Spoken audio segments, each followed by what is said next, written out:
Hello everyone. आज हम लोग railway ALP CBT stage 2 part B fitter trade का एमसीक्यू ऑप्शनल बेस क्वेश्चन का अध्ययन करेंगे। आप लोग इसे मेरे से पहले क्वेश्चन का टिक लगाइएगा और अपना क्वेश्चन कितना सही होता है उसका जांच कीजिएगा। तो शुरू करते हैं प्रथम क्वेश्चन से। एक दुर्घटना में डैश होती है, तो एक दुर्घटना में वांछित घटना होती है।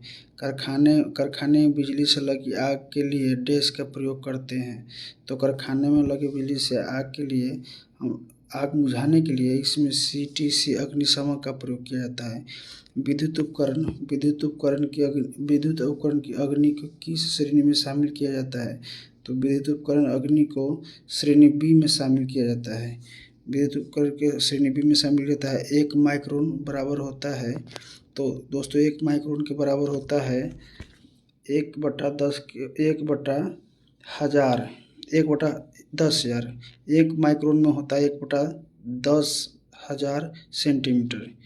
1 माइक्रोन में 10,000 सेंटीमीटर होता है, यानी 1/10,000 सेंटीमीटर। लंबाई की एसआई यूनिट क्या होती है? तो लंबाई की एसआई यूनिट होती है मीटर। लंबाई की एसआई यूनिट होता है मीटर। तापमान की एसआई मात्रक क्या होता है? तो दोस्तों तापमान का एसआई मात्रक होता है केल्विन। तापमान का एसआई मात्रक होता है केल्विन। निम्नलिखित में से कौन सा टैप लेथ कार्यों के लिए उपयुक्त है? तो इसका आंसर होगा दोस्तों, इसका आंसर होगा मशीन टेप। मशीन टेप इसका आंसर होगा। कौन सी ड्रिल लंबी कुंडली के स्थान पर टूटी चिप का उत्पादन करती है? तो इसका आंसर होगा दोस्तों स्पॉट ड्रिल। इसका आंसर होगा स्पॉट ड्रिल। आप लोग भी अपना टिक लगाते जाइएगा और क्वेश्चन के अंत में चेक कीजिएगा कितना सही होता है। इसमें कुल 75 क्वेश्चन शामिल किया गया है, जिससे आप लोग परीक्षा में 75 क्वेश्चन ही आते हैं। तो आपका इसके बारे में ज़्यादा से ज़्यादा टिक लगा करके और अपना मूल्यांकन कीजिएगा। अगर एक आईएसओ मीटर चूड़ी का मुख्य व्यास 6 मिलीमीटर और पिच 1 मिलीमीटर है, तो टेप प्रवेधन का विस्तारित व्यास होगा। तो इसका आंसर होगा दोस्तों 5 मिमी। इसका आंसर होगा 5 मिमी। एक ड्रिल जिग में किस भाग को कठोरीकृत किया जाता है? तो इसका आंसर होगा 3 बूश। इसका आंसर होगा 3। किस सामग्री का उपयोग आमतौर पर फिक्सर और जिग बनाने के लिए किया जाता है? तो इसका आंसर होगा दोस्तों, आप लोग भी अपना आंसर देते रहिएगा। तो इसका आंसर होगा 3, यानी इस्पात का होता है। ड्रिलिंग के बाद डैश होता है, तो ड्रिलिंग के बाद होता है दोस्तों, इसका आंसर होगा रीमिंग। ड्रिलिंग के बाद होता है रीमिंग। पहले ड्रिलिंग होता है, उसके बाद से रीमिंग होता है। ये सब फीटर ट्रेड में आईटीआई में पढ़े होइएगा आप लोग, और यही सब इसी का परीक्षा भी होता है। 13 नंबर क्वेश्चन है, रिमर को फिनिश्ड छिद्र से हमेशा हटाया जाता है। तो इसका आंसर होगा ड्रिल दबाव को हटाकर, यानी क्वेश्चन नंबर 13 का आंसर होगा 1। होल को फिनिश और बड़ा करने के लिए किस कटिंग टूल का प्रयोग किया जाता है? 14 नंबर क्वेश्चन का आंसर होगा 4, यानी रिमर आंसर होगा। फाइल के हिस्से डैश है जो हैंडल में फिट बैठता है। फाइल का हिस्सा डैश है जो हैंडल में फिट बैठता है। तो 15 नंबर क्वेश्चन का होगा आंसर, आपका आंसर होगा टैग। 15 नंबर क्वेश्चन का आंसर टैग होगा। हैंडल फाइल रेती जैसे परंतु संकरी होती है। संकरित छेदों के लिए उपयोग जहां हैंडल फाइल नहीं जा सकती है। तो 17 नंबर क्वेश्चन का आंसर होगा दोस्तों 3। 17 नंबर क्वेश्चन का आंसर होगा 3, पिलर फाइल इसका आंसर होगा। वॉइस का बॉक्स नट किस धातु का बना होता है? 18 नंबर क्वेश्चन का आंसर होगा दोस्तों 1, गन मेटल का धातु का वॉइस का बॉक्स नट बना होता है। 18 नंबर का क्वेश्चन होगा 18 नंबर का आंसर होगा 1। अगला क्वेश्चन हम लोग देखते हैं, 19 नंबर क्वेश्चन देखेंगे। 19 नंबर क्वेश्चन है वॉइस क्लैप का उपयोग के लिए वॉइस क्लैप का उपयोग डैश के लिए किया जाता है। तो 19 नंबर का आंसर होगा 3, परिष्कृत पृष्ठ में सुरक्षित रखने के लिए। क्वेश्चन नंबर 20 है, जिस भी ब्लॉक में एक तरफ टर्म ग्रूव होता है उसे कहते हैं? तो 20 का आंसर होगा दोस्तों 2, सिंगल लेवल। 21 क्वेश्चन है। 1 HP 1 हॉर्स पावर डैश के बराबर होता है, तो इसका आंसर होना चाहिए 746 वाट। 746 वाट आंसर होना चाहिए 21 नंबर क्वेश्चन का ऑप्शन 2। 22 नंबर क्वेश्चन है। 6 बुशों का औसत व्यास 18 mm है। यदि एक बुश सम्मिलित किया जाता है तो औसत हो जाता है 18.2 mm। 7वें बुश का व्यास क्या होगा? तो 22 नंबर क्वेश्चन का आंसर होगा 3 यानी 19.4 mm इसका आंसर होगा दोस्तों। 23 नंबर क्वेश्चन। मुख्य पैमाने के 9 डिवीजन के साथ मिल रहे वर्नियर पैमाने के 10 डिवीजन वाले एक मीट्रिक वर्नियर कैलिपर की सबसे छोटी संख्या यदि मुख्य पैमाने का एक डिवीजन 1 मिमी है तो कौन सा होगा? तो 23 नंबर क्वेश्चन का आंसर होगा दोस्तों 0.1 मिमी। 0.1 मिमी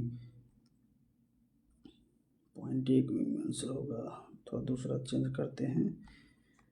24 नंबर क्वेश्चन है दोस्तों। 24 नंबर क्वेश्चन है, किसके बेरिंग उच्च ताप सहन करने तथा हल्के लोड में प्रयोग किया जाता है? 24 नंबर क्वेश्चन का आंसर होगा 1 टेफ्लॉन इसका आंसर होगा। 25 नंबर क्वेश्चन है, शाफ्ट के बेरिंग के अंदर अतिव्यापी ओवरलोड भाग को डैश कहा जाता है? तो 25 का आंसर होगा 1 जर्नल। 25 का आंसर होगा 1 जर्नल। 25 का आंसर होगा जर्नल। 26 क्वेश्चन देखते हैं हम लोग। बेरिंग और सहायक बिंदु के बीच अल्पकोणीय कुर्सरेखन या विक्षेपण होने पर किस प्रकार की बेरिंग का प्रयोग किया जाता है? तो 26 नंबर क्वेश्चन का आंसर होगा दोस्तों 3 यानी स्वर्णकारी ball bearing, self aligning ball bearing. 27 number question है, इंडिकेटर माइक्रोमीटर का अल्पतमांक डैश होता है? तो 27 नंबर क्वेश्चन का आंसर होगा दोस्तों 2 यानी 0.001 mm। अब हम लोग 28 नंबर क्वेश्चन देखेंगे। आप लोग भी अपना टिक लगाते रहिएगा, वीडियो पॉज कीजिएगा और क्वेश्चन पढ़िएगा, अपना टिक लगाइएगा और अंत में चेक कीजिएगा कि आपका कितना क्वेश्चन सही हो रहा है। ये सही तरीका है अपने आप को मूल्यांकित करने का। 28 नंबर क्वेश्चन है, माइक्रोमीटर में 0.03 mm का ऋणात्मक त्रुटि है जब माइक्रोमीटर 40.48 mm मापता है तब सही पाठ्यांक क्या होगा? तो 28 नंबर क्वेश्चन का आंसर होगा दोस्तों 40.51 mm। फॉजिंग में पंच का प्रयोग किया जाता है। 29 नंबर क्वेश्चन है, फॉजिंग में पंच का प्रयोग किया जाता है? तो 29 नंबर का आंसर है 2 गर्म धातु में सुराख करने के लिए। 30 निम्न मिश्र धातु इस्पात की फॉजिंग के लिए तापमान होना चाहिए। निम्न मिश्र धातु इस्पात की फॉजिंग के लिए तापमान होना चाहिए। 30 नंबर क्वेश्चन का आंसर होगा 1100 डिग्री सेल्सियस। उच्च कार्बन इस्पात लौहकारी करने के लिए तब तक गर्म किया जाता है। 31 नंबर क्वेश्चन है, उच्च कार्बन इस्पात लौहकारी को गर्म करने के लिए उसे तब तक गर्म किया जाता है जब किया जाना चाहिए। इसका आंसर होगा दोस्तों 31 नंबर का आंसर है 3 नंबर, जब तक इसका रंग हल्का पीला ना हो जाए, ये आंसर है उसका। 32 नंबर क्वेश्चन है, किसी सामग्री की श्रांति का प्रतिरोध निम्न द्वारा मापा जाता है? 32 नंबर क्वेश्चन का आंसर होगा 4, यह है सहनशीलता सीमा इसका आंसर होगा। 33 नंबर क्वेश्चन है, झटके या संघात को सहन करने के लिए धातु के गुणों को डैश कहा जाता है? तो 33 नंबर क्वेश्चन का आंसर है यह चिमड़ता। इसका आंसर है चिमड़ता। ये शुद्ध हिंदी में लिखा हुआ है, आप लोग इसको सही से ध्यान कीजिएगा। क्वेश्चन में इसी टाइप के क्वेश्चन आ रहे हैं, परीक्षा में आएंगे। खरोंच जिनर्ता अपघर्षण और भेदन को सहने की धातु की क्षमता को किस रूप में जाना जाता है? 34 नंबर क्वेश्चन का आंसर होगा दोस्तों 3 नंबर कठोरता या हार्डनेस। एब्रेसिव कणों की क्या विशेषता है? 35 नंबर क्वेश्चन का आंसर होगा 4 उपरोक्त सभी, यानी अत्यंत कठोर, ड्रेसिंग की सुगमता और कटिंग में आसान। इसका सभी आंसर है, चारों आंसर है। 36 नंबर क्वेश्चन है, घिसाई पहिए की कठोरता निम्न द्वारा निर्दिष्ट की जाती है। घिसाई पहिए की कठोरता निम्न द्वारा निर्दिष्ट की जाती है। 36 नंबर क्वेश्चन का आंसर है दोस्तों 2 वर्णमाला का अक्षर। इसका आंसर होगा 2 वर्णमाला का अक्षर। सतह फिनिशर पर अधिक ध्यान न देते हुए सतह फिनिश पर अधिक ध्यान न देते हुए ग्राइंडिंग का प्रयोग करके धातु को तेजी से हटाने की प्रक्रिया को क्या कहा जाता है। 37 नंबर क्वेश्चन का आंसर होगा मेरे दोस्तों 2 नंबर स्नैगिंग। स्नैगिंग इसका आंसर होगा।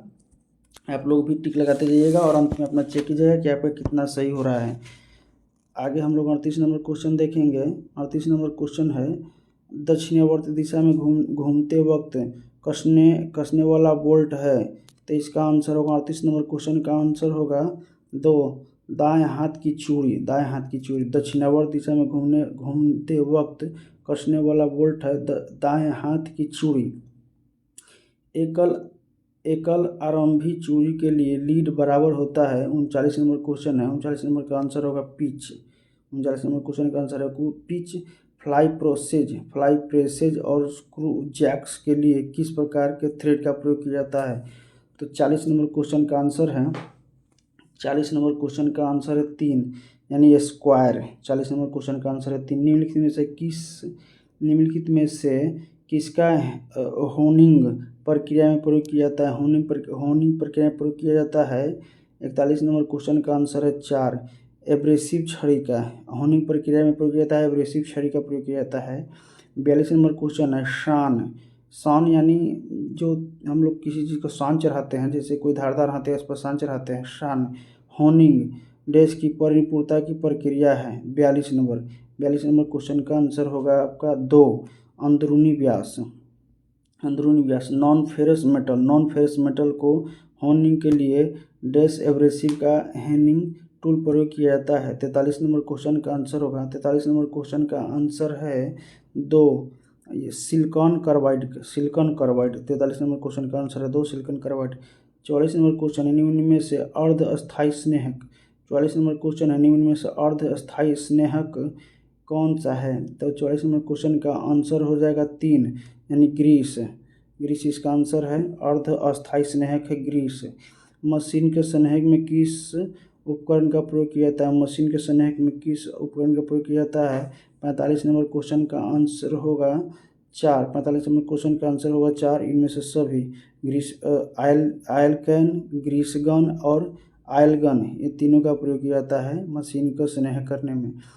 उसके बाद से जब तेल हवा के संपर्क में आने पर उड़ना शुरू हो जाता है उसे डैश कहते हैं। जब तेल हवा के संपर्क में आने से उड़ना शुरू होता है तो उसे क्या कहते हैं। तो 46 नंबर क्वेश्चन का आंसर होगा 2। 46 नंबर क्वेश्चन का आंसर होगा तो वाष्पशीलता। हम लोग 47 नंबर क्वेश्चन देखेंगे। 47 नंबर क्वेश्चन है मशीन के निवारण उपाय में डैश होता है। मशीन के निवारण उपाय में डैश होता है। तो 47 नंबर क्वेश्चन का आंसर है 4 नंबर यानी उपरोक्त सभी। मशीन और उपकरण का अवधि निरीक्षण, उत्पादक अनुदेशों के अनुसार स्नेह, मशीन की सर्विसिंग और पूरी मरम्मत, ये सभी आंसर इसका हो गया। कार्य अध्ययन में प्रयुक्त आधारभूत औजार 48 नंबर क्वेश्चन है और इसका आंसर होगा 4। इसका आंसर होगा स्टॉप वॉच। तरल दाब का मापन होता है। कहने का मतलब तरल दाब किससे मापा जाता है। 49 नंबर क्वेश्चन है तरल दाब का मापन होता है। तो इसका आंसर होगा 49 का 2 मैनोमीटर से तरल को मापा जाता है।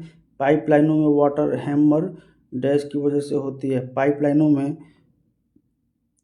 वाटर हैमर डैश की वजह से होता है, डॉट की वजह से होता है। 50 नंबर का आंसर होगा 3 यानी वाल्वों का अचानक बंद हो जाने से। 51 नंबर क्वेश्चन है उस पंप का क्या नाम होता है जिसमें पिस्टन एकांत में पानी सिलेंडर में खींचता है एवं बल से आगे ढकेलता है। तो 51 नंबर क्वेश्चन का आंसर होगा 4 व्युत्क्रम पंप। 51 नंबर क्वेश्चन का आंसर है व्युत्क्रम पंप 4 नंबर।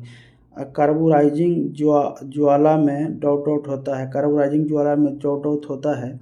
52 नंबर क्वेश्चन का आंसर है एक, तीनों कोण। वेल्डिंग या सोल्डरिंग की प्रक्रिया पूरी हो जाने के बाद फ्लक्स अवशेषों को हटाया दिया जाता है क्योंकि 53 नंबर क्वेश्चन है। 53 नंबर क्वेश्चन का उत्तर होगा एक, क्योंकि फ्लक्स मूल धातु और वेल्डिंग डिपॉजिट के क्षरण का कारण बन सकते हैं। उसके बाद से 54 नंबर क्वेश्चन है। 54 नंबर क्वेश्चन है, वेल्ड किए जाने वाले मिश्र धातु की कार्य करने की सतह पर छोटी छोटी गोलिकाओं के आकार में वेल्ड धातु का अनचाहा निक्षेप को क्या कहा जाता है? तो 54 नंबर क्वेश्चन है। 54 नंबर क्वेश्चन का आंसर है एक, यानी इसे कहते हैं एस्पेटर्स। जब कोई धातु को वेल्ड किया जाता है तो उसके आप देखते हुए वहाँ छोटा छोटा लोहा जम जाता है या उस पर सट जाता है, उसे एस्पेटर्स कहा जाता है। हार्डनिंग के उद्देश्य है 55 नंबर क्वेश्चन है। हार्डनिंग के उद्देश्य है चार, यानी घिसाव प्रतिरोध के लिए उच्च कठोरता करना। हार्डनिंग के उद्देश्य 4 नंबर आंसर हो गया इसका। अब हम लोग 57 नंबर क्वेश्चन पर आ गए हैं दोस्तों। लेथ मशीन के किस भाग में हेड सेंटर होता है?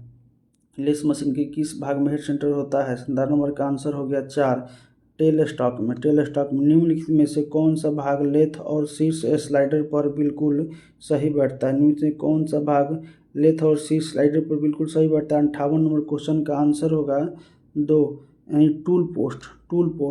लेथ अक्ष और बेड के बीच की लंबवत दूरी को किस रूप में जाना जाता है? लेथ अक्ष और बेड के बीच की लंबवत दूरी को किस रूप में जाना जाता है? 59 नंबर क्वेश्चन का उत्तर होगा 4 नंबर, केंद्रों की ऊंचाई।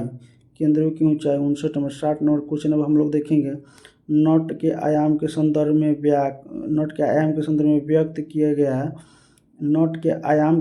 व्यक्त किया गया है, तो इसका उत्तर होगा 60 का उत्तर होगा 1, वोल्ट का नॉमिनल व्यास। अब हम लोग 61 नंबर क्वेश्चन देखेंगे। निम्न में से किसका उपयोग टूटे हुए स्टड या पेंच को हटाने के लिए किया जाता है? तो 61 नंबर क्वेश्चन का आंसर होगा दोस्तों, इसका आंसर है 3, स्टड कर्षण। 62 नंबर क्वेश्चन है, एक बोल्ट थ्रेड को M12 गुने 1 -5G और उसके 6G रूप में निर्दिष्ट किया जाता है। यहाँ पर इसका आंसर होगा 62 का आंसर होगा 1, यहाँ 1 5 ग्राम पिच व्यास के लिए सहायता श्रेणी तथा 6 ग्राम मुख्य व्यास के लिए सहायता श्रेणी को दर्शाता है। अब हम लोग 63 नंबर क्वेश्चन पर पहुंच चुके हैं। चादरी धातु कार्मिक की निहाड को डॉट डॉट कहा जाता है। चादरी धातु कार्मिक की निहाई को डॉट डॉट कहा जाता है। 63 नंबर क्वेश्चन का आंसर होगा 1। 63 नंबर क्वेश्चन का आंसर है 1, फोर्ज्ड। अब हम लोग 65 नंबर क्वेश्चन देखेंगे। कर्तनी यानी शेयर का उपयोग डॉट डॉट काटने के लिए किया जाता है। तो 65 नंबर क्वेश्चन का आंसर है 2, कुओं को फिर से भरना। 2 है मोटी शीट, यानी कर्तनी का उपयोग किया जाता है मोटी शीट को काटने के लिए कर्तनी का उपयोग किया जाता है। 66 नंबर क्वेश्चन है, वर्षा जल संभरण का मतलब डॉट डॉट है। तो 66 नंबर क्वेश्चन का उत्तर हो जाएगा 2, कुआं को फिर से भरना, यानी पानी को फिर से भरना वर्षा जल को संभरण कहा जाता है। अब हम लोग 67 नंबर क्वेश्चन देखेंगे। पाइप जोड़ने के लिए प्रयोग किए जाने वाला उपकरण को क्या कहते हैं? पाइप जोड़ने वाले उपकरण को क्या कहा जाता है? 67 नंबर क्वेश्चन का उत्तर हो गया 3, यूनियन कहा जाता है। पाइप जोड़ने वाले उपकरण को यूनियन कहा जाता है। पाइप कार्यप्रणाली में किस कोण पर एल्बोर बैंड पर डेविएशन प्रदान की जाती है? तो 68 नंबर क्वेश्चन का उत्तर हो गया 1, 90 डिग्री और 45 डिग्री के कोण पर है। 69 नंबर क्वेश्चन है, डॉट डॉट के जरिए ड्रिलिंग मशीन के स्पिंडल पर ड्रिल चक असंजित किया जाता है। तो 69 नंबर क्वेश्चन का उत्तर है 69 नंबर क्वेश्चन का उत्तर है एक 69 नंबर क्वेश्चन का एक उत्तर है एक बाहरी धुरा या धुरी। संख्या प्रवेदनी श्रृंखला number drill series co dot dot नाम से भी जाना जाता है। तो इस 70 नंबर क्वेश्चन का उत्तर हो गया। 70 नंबर क्वेश्चन का उत्तर है दोस्तों स्नैप गेज श्रृंखला। 70 नंबर क्वेश्चन का उत्तर है स्नैप गेज श्रृंखला। और अब हम लोग 71 नंबर देखेंगे, निम्नलिखित में से किस ड्रिलिंग मशीन का उपयोग करके झुकाव युक्त पटल वाली मशीन पर कोणीय छिद्र किए जा सकते हैं। निम्नलिखित में से किस ड्रिलिंग मशीन का उपयोग करके झुकाव युक्त पटल वाली मशीन पर कोणीय छिद्र किया जा सकता है। 71 नंबर क्वेश्चन का उत्तर है 71 नंबर क्वेश्चन का उत्तर है एक रेडियल टाइप। आइडल पुली का उद्देश्य क्या है? 72 नंबर क्वेश्चन है, इसका आंसर हो जाएगा 3, यानी बेल्ट में ढीलापन को रोकने के लिए। 73 नंबर क्वेश्चन है, निम्न में से कौन सी धनात्मक चालक है? 73 नंबर क्वेश्चन का उत्तर हो गया है आपका 4 है इसका उत्तर, चेन ड्राइवर। कृत्रिम संवातन की उचित प्रणाली डॉट है। कृत्रिम संवातन की उचित प्रणाली डॉट है। 74 नंबर क्वेश्चन का उत्तर हो जाएगा 3, वातानुकूलित। यहाँ एसी की बात हो रही है, एयर कंडीशन की। कार एसी में निम्नलिखित में से कौन सा कमजोर वायु प्रवाह का कारक नहीं है? 75 नंबर और इस सेट का अंतिम क्वेश्चन है दोस्तों। 75 नंबर क्वेश्चन का उत्तर है 2, कार के बाहर निम्न वायु वेग। इस प्रकार हम लोगों ने 75 क्वेश्चन का आंसर एवं उत्तर देख लिया है। आप लोग भी चेक कीजिए कि आप लोगों ने कितना सही टिक किए हैं और अपना मूल्यांकन कीजिए और इस चैनल को सब्सक्राइब कीजिए। इस चैनल पर इसी प्रकार के वीडियो और आते रहेंगे, इसके लिए इस चैनल को सब्सक्राइब कीजिए और बेल आइकन को भी दबा लीजिएगा। इस वीडियो को देखने के लिए धन्यवाद।